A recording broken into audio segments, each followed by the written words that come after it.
Então tá, galera, nesse primeiro momento vamos falar sobre a organização do corpo humano, da célula ao organismo. Então, falar das características comuns aos seres vivos, né? Como nós somos seres vivos, nós vamos apresentar essas características aqui. Todos os seres vivos vão possuir por exemplo, o ciclo de vida, a presença de um ciclo vital, que nós falamos ciclo de vida, ou seja, todo ser vivo, de alguma forma, ele se reproduz. Então, desse tipo de reprodução vai ter o quê? O nascimento, o crescimento, desenvolvimento, a reprodução e a morte desse indivíduo. Então, essas, né, basicamente, são os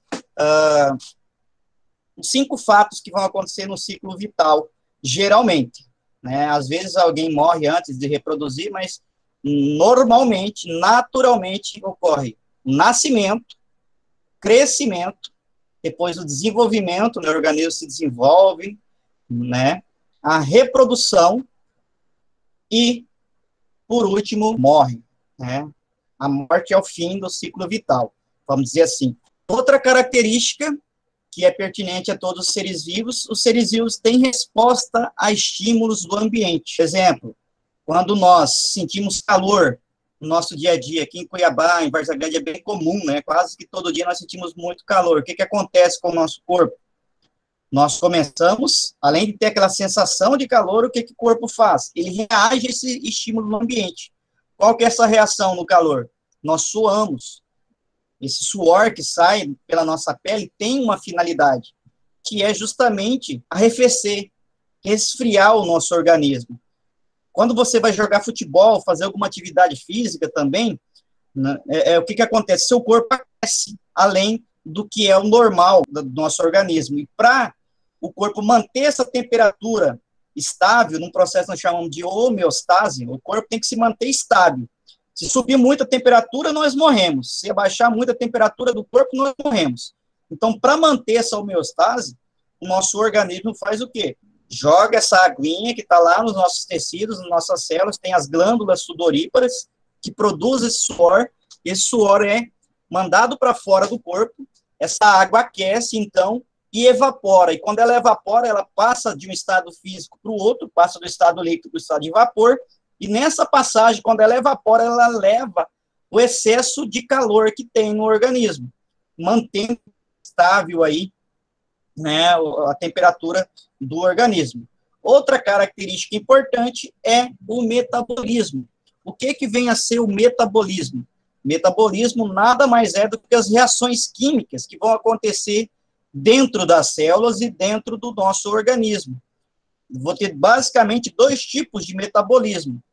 As reações metabólicas que produzem moléculas grandes a partir de moléculas pequenas, tá? O processo é chamado de anabolismo. Anabolismo. Nesse processo, o que ele faz? O organismo faz? Pega moléculas pequenas, une elas usando energia, formando moléculas maiores.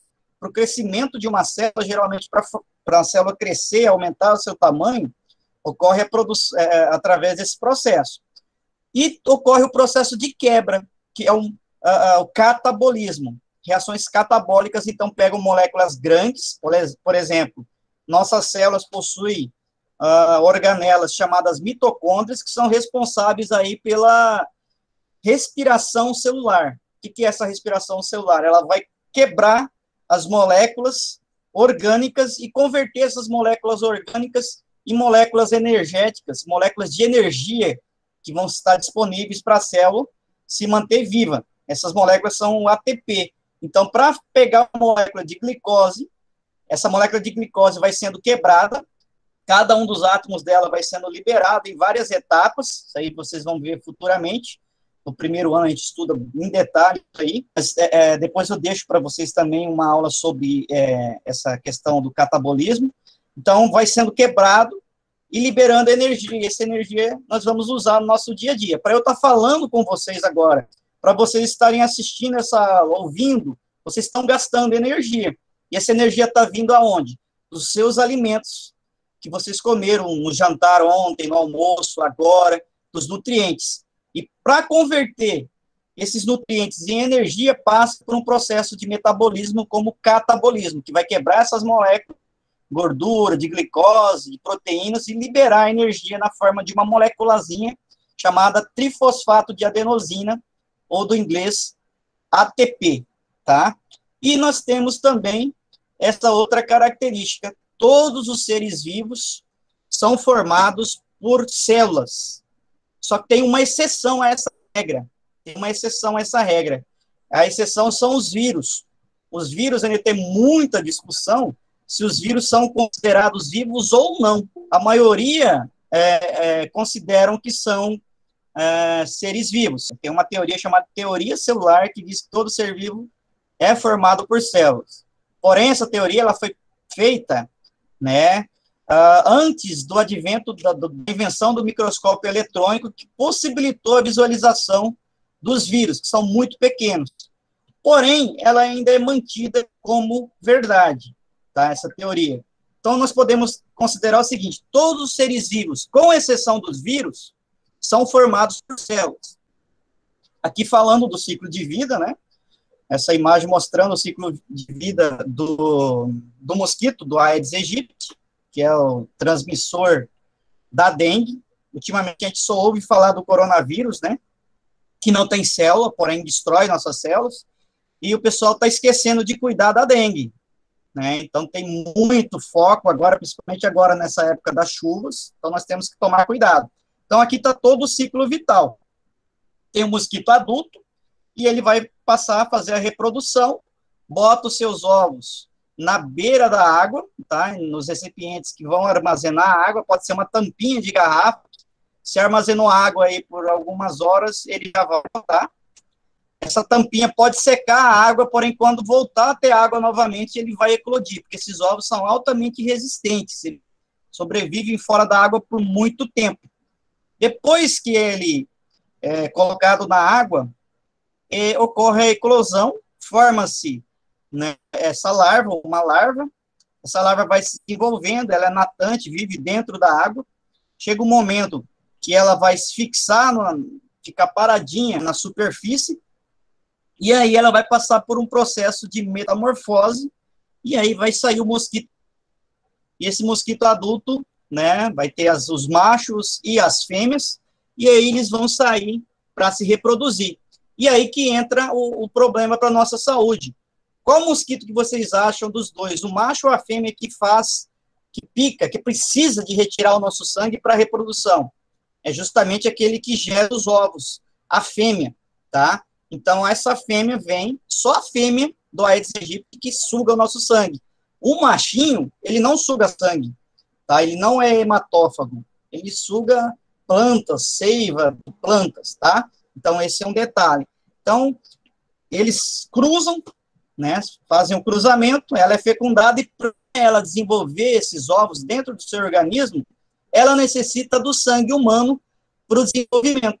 E aí, se essa fêmea da Aedes aegypti estiver aí contaminada com o vírus, né, ela pode transmitir para nós. Beleza? Então, aqui, ó, o nascimento, a etapa 1 está mostrando todas as etapas. Ó. O nascimento é a etapa inicial da vida de um ser vivo, o desenvolvimento, que seria aqui 2, né? Onde vai ocorrer as transformações do corpo, o crescimento, e depois por a reprodução. A 3, que envolve todos os processos pelos quais os seres vivos geram descendentes. Nesse caso dos mosquitos, é reprodução sexuada, que vai envolver sexo na ciência. Sexo nada mais é do que a troca de material genético.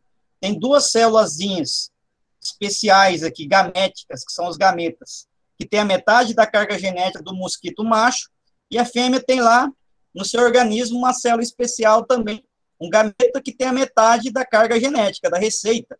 E aí ocorre a união dessas 2 metades dentro do organismo, né? Aqui seria o óvulo na fêmea e o macho espermatozoide, né? Ocorre a fecundação, e aí dessa fecundação surgem esses ovos aqui que vão conter, né, os embriões aqui dentro, minúsculos.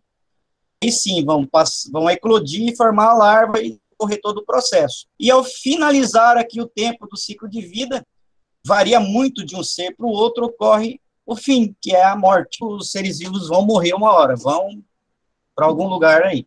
O ciclo de vida de alguns seres vivos alguns mosquitos são 2, 3 dias.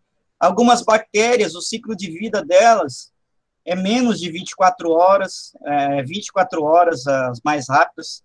Porém, em 24 horas antes dela morrer, ela já se dividiu milhares de vezes antes de uma bactéria acabar morrendo. Tá? Então, por isso que elas também causam grande problema, as bactérias patógenas causam algumas doenças. Porém, a maioria delas são benéficas para o nosso organismo, tá? E aqui, como eu disse sobre a teoria celular, essa teoria celular foi proposta antes do advento do microscópio eletrônico.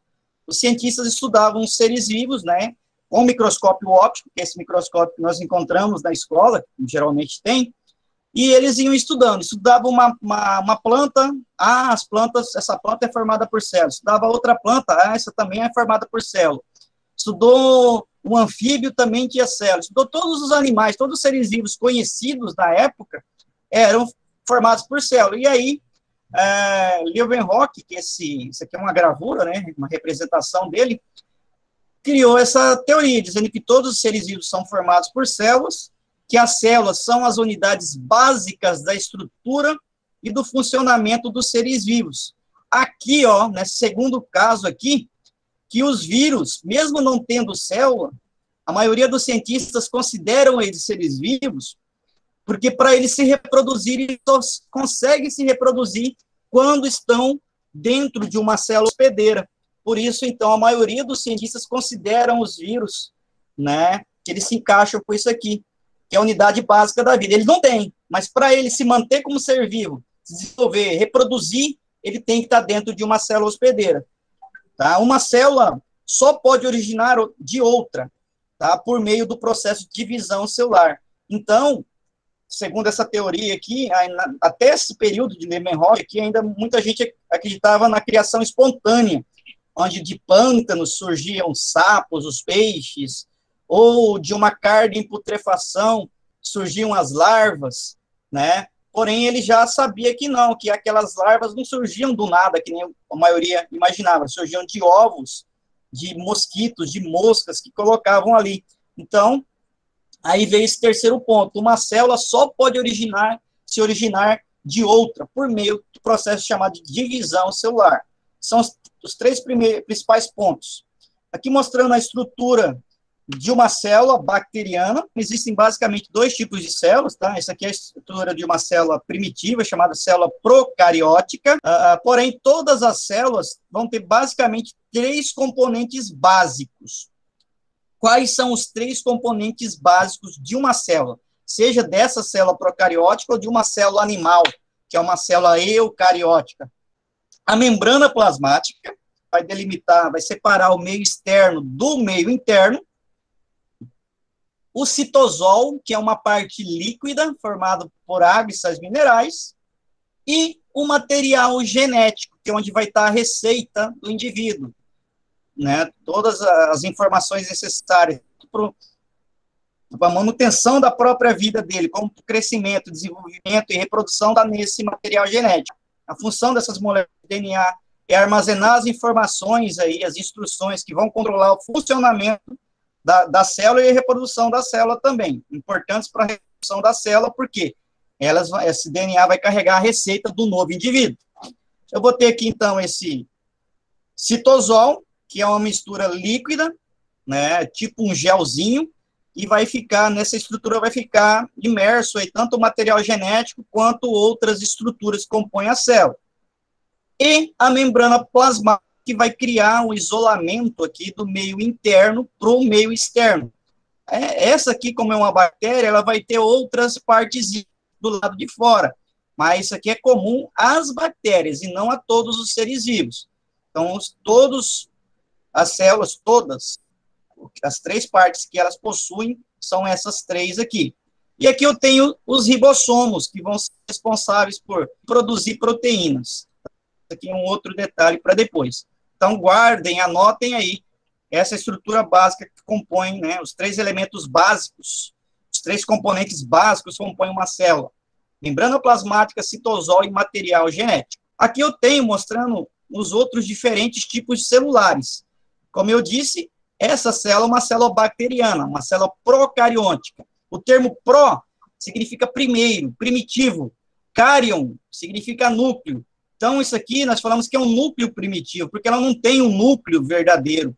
O núcleo verdadeiro só vai aparecer na célula animal, vegetal, nos fungos. Qual que é a diferença, então? Na célula eucariótica, o termo eu significa verdadeiro. Carion, núcleo. Ontes, seres. Então, são seres que possuem, células que possuem núcleo verdadeiro. Traduzindo o termo eucarionte, seria isso aí. Então, ó, vamos começar pelo núcleo.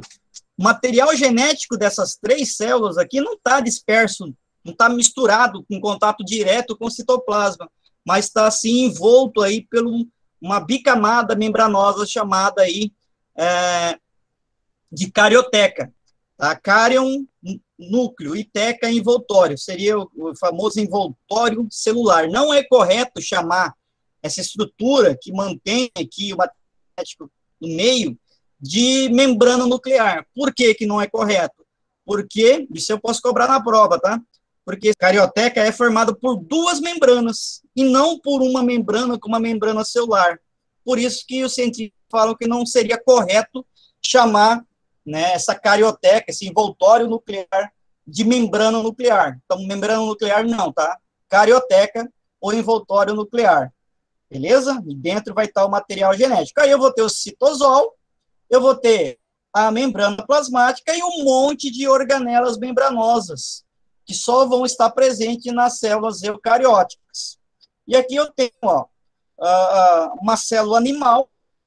Qual que é a diferença de uma célula animal para uma célula vegetal? Aqui também seria uma ameba, que é basicamente a mesma coisa de uma célula animal. A diferença aqui é que ela não é um organismo unicelular, e os animais são organismos multicelulares. Qual que é a diferença, então, dessa célula do ser humano, nossa, vamos dizer assim, de um animal, para uma célula de uma planta aí, de uma samambaia? São basicamente 3 diferenças, ó. Primeira, a célula vegetal possui parede celular. Essa parede celular é formada por celulose. Algumas bactérias têm parede celular também, mas não são formadas por celulose, tá? Não confundam. Bactéria é procarionte, que nós falamos de seres eucariontes. Então, célula vegetal tem parede celular, célula animal, não. Célula animal só tem aqui, ó, a membrana celular. A membrana celular está aqui dentro, ó, a membrana celular da membrana plasmática, membrana celular, né, está aqui dentro da parede celular. Outra diferença, outra coisa que só a célula vegetal possui são esses organelas verdinhas aqui no meio do citoplasma, são os cloroplastos.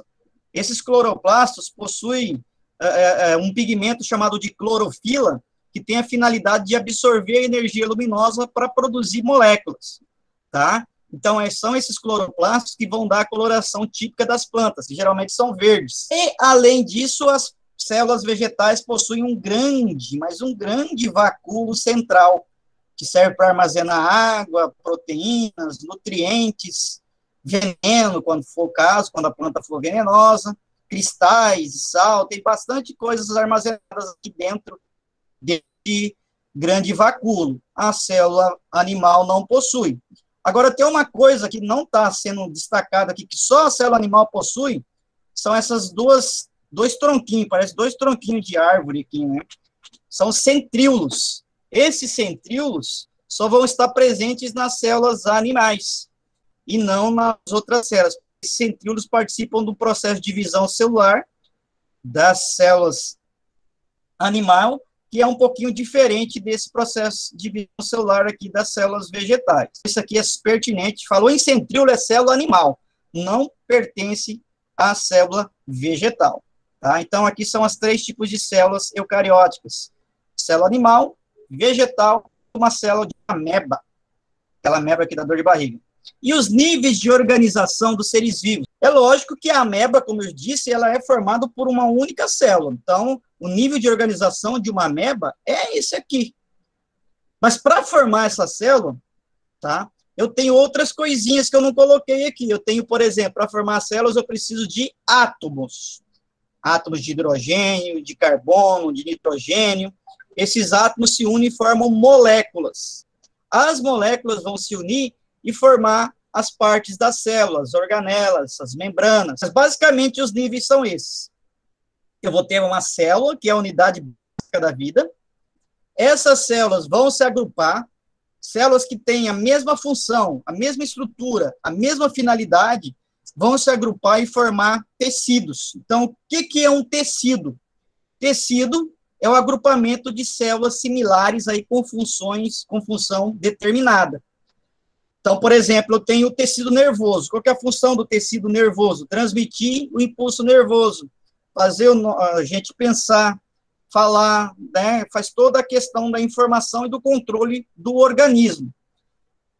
E vários tecidos vão estar se agrupando e formando órgãos. Por exemplo, eu tenho com vários órgãos no nosso corpo. O olho, coração, pulmão, são todos exemplos de órgãos. Esses órgãos vão ser formados por vários tecidos que se agrupam e vão desempenhar uma função dentro daquele órgão.